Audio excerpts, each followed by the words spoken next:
ఏడో రోజు ఫలానా డే అని నీకెలా తెలిసింది, నాకెలా తెలిసింది, యూదులకు ఎలా తెలిసింది? శనివారమే ఆ ఏడో రోజు అని మనందరికీ ఎలా తెలిసింది? మంచి ప్రశ్న.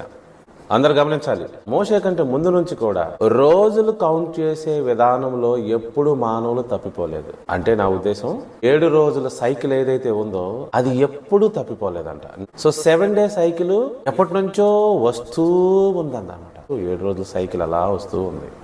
ఓకే, ఫలానా రోజే ఏడో రోజు అని యూదులకు ఎలా తెలుసు? ఎందుకంటే మనం యూదుల క్యాలెండర్ ప్రకారం యూదులు చెప్పిన దాన్ని మనం విశ్రాంతి దినంగా భావిస్తున్నాం. ఇప్పటికీ యూదులకు ఎలా తెలుసు, ఇశ్రాయేలీలకు ఎలా తెలుసు ఈ రోజే ఏడో రోజు అని? తప్పు రోజుని వాళ్ళు ఏడో రోజు అనుకోవచ్చుగా, వాళ్ళు అలా భావించవచ్చుగా.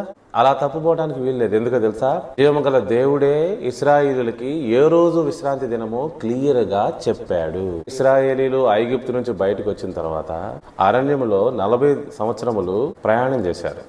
అప్పుడు వారికి ఆహారంగా దేవుడు మన్నాను కురిపించాడు. సో మన్నా కురిపించే సమయంలో వారికి ఏ రోజో ఏడో రోజో తెలియపరిచాడు. కంటిన్యూస్ కొన్ని రోజులు మన్నా కురుస్తుంది, ఏదో ఒక రోజు మన్నా కురవదు.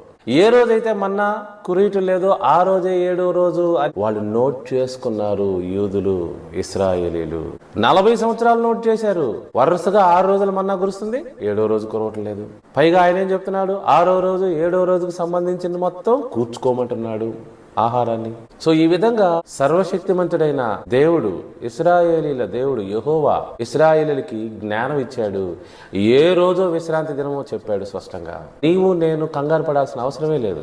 ఈ రోజు ఏడో రోజా, ఫలానా రోజు ఏడో రోజా? నో, ఇశ్రాయేలీలకి ఏడో రోజు చెప్పాడు ప్రభువారు. ఇది ఏడో రోజు, ఇది మీకు ఆజ్ఞ, తప్పకుండా మీరు దీన్ని పాటించాలి. సో ఇశ్రాయేలీలు ఇశ్రాయేల్ దేశంలో ఉన్నప్పుడు, ఆ తర్వాత బానిసత్వానికి బయట దేశాలకు వెళ్ళినప్పుడు కూడా వారు విశ్రాంతి దినాన్ని ఫాలో అవటం మర్చిపోలేదు. 2వ ప్రపంచ యుద్ధ కాలంలో కూడా హిట్లర్ యూదులను ఊచకోత కోస్తున్న సమయంలో కూడా యూదులు విశ్రాంతి దినాన్ని ఫాలో అవడం మర్చిపోలేదు.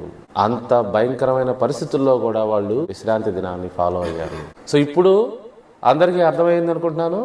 ఏ రోజు విశ్రాంతి దినము, ఆ 7వ రోజు ఏది అని అడిగితే యూదులు చెప్తారు అదే సాటర్డే వచ్చిందని చెప్తారు.